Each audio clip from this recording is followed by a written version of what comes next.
Good day, everyone. I hope you are having a great time. By the way, we will be talking about one of the classical poem entitled The Ode to the West Wind by Percy Bysshe Shelley. But before that, let's have a short prayer.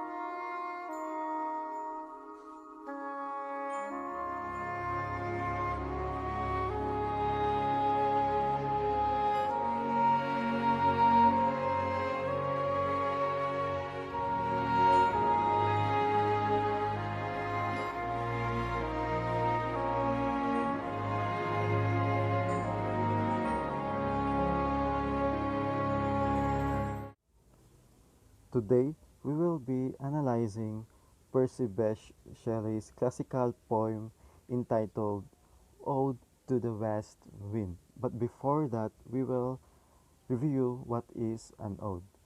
So, an ode is a formal lyric poetry that is written in celebration, appreciation, or dedication.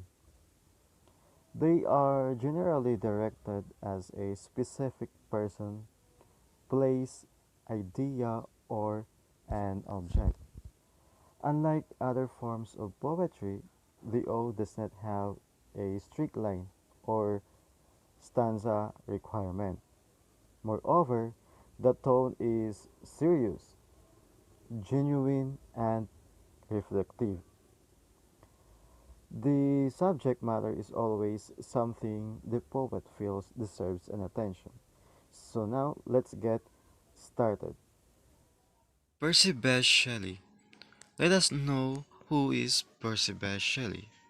He was born on August 4, 1792 at Field Place near Horsham, England. He was the son of a member of a parliament.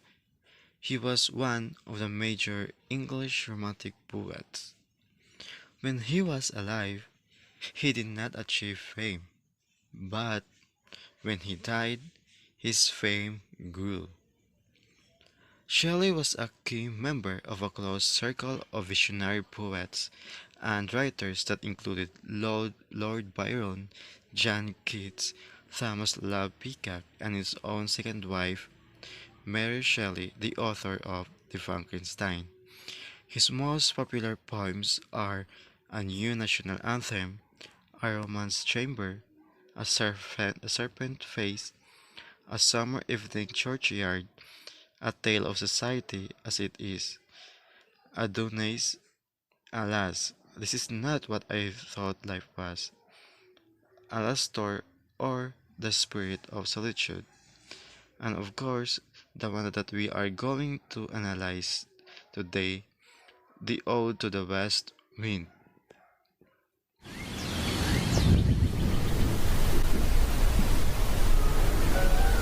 Shelley is addressing the west wind. He's talking to the west wind.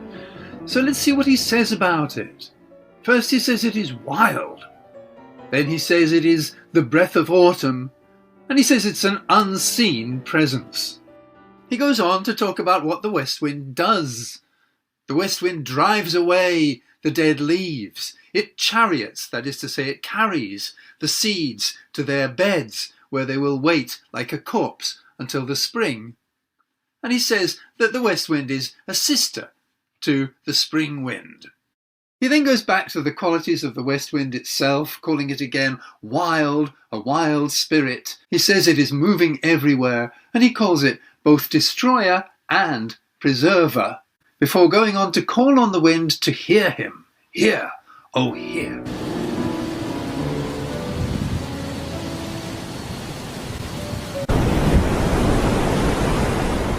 In this second canto, Shelley focuses on the qualities of the west wind. He describes the natural phenomena, the steep sky, the loose clouds, decaying leaves, tangled boughs, rain and lightning, the approaching storm, black rain and fire and hail. None of this is very comforting imagery. It all suggests something wild and uncontrolled, reinforced with words denoting power. The wind causes commotion. There are angels of rain and lightning, suggesting a sort of heavenly power. There is the airy surge, and the fierce Maenad, the wild woman or one of the wild women of Grecian times. There is the congregated might of the west wind, and the black rain and fire and hail will burst out into the atmosphere. So there's this sense of power that we get here. And that wild and violent power is associated above all with death. The leaves are decaying. The sound of the wind is a dirge. The year is dying. And there is the sepulchre of the closing night. And then again, he calls on the wind to hear his prayer. Oh, hear.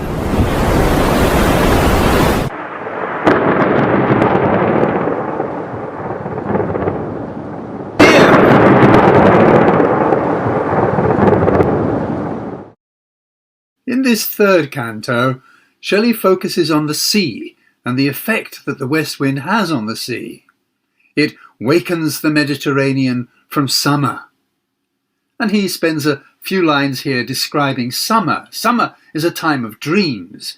The sea is lulled and sleeps, and everything is overgrown and sweet.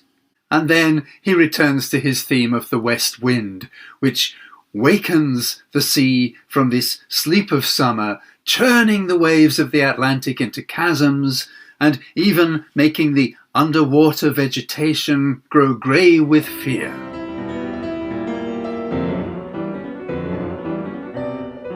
And then, for the third time, he calls on the wind to listen to him.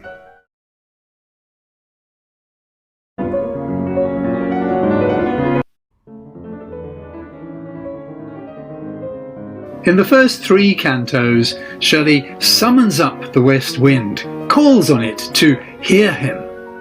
Now, finally, he tells the wind what it is that he wants to say. He wants the wind to bear him, to carry him like a leaf. He wants to fly with the wind like a cloud. And he wants to be under the power of the wind, just like a wave. He emphasizes again the power and strength of the wind. The wildness is suggested through the word uncontrollable.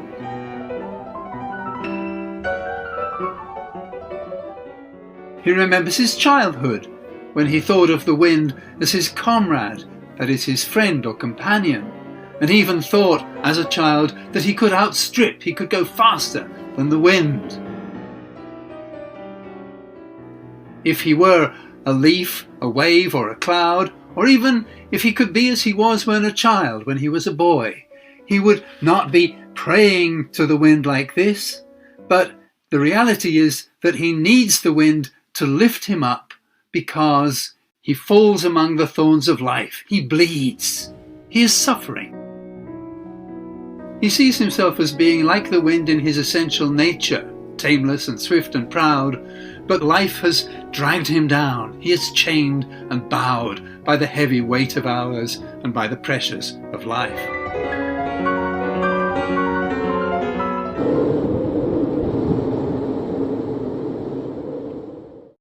In this final canto, the interplay of poet, power and wind is followed through to its conclusion.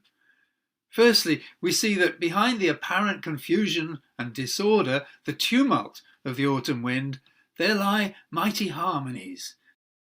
There is a sweetness behind the sadness of the dying year, that the onset of winter is a necessary precondition for the arrival of spring. And Shelley goes into more detail here of exactly what it is that he wants from the wind. He wants to be an instrument played upon by the wind. He wants the spirit of the wind to be his spirit. He wants the wind to be him. And he wants the wind to scatter his words, that is, his poetry, among mankind.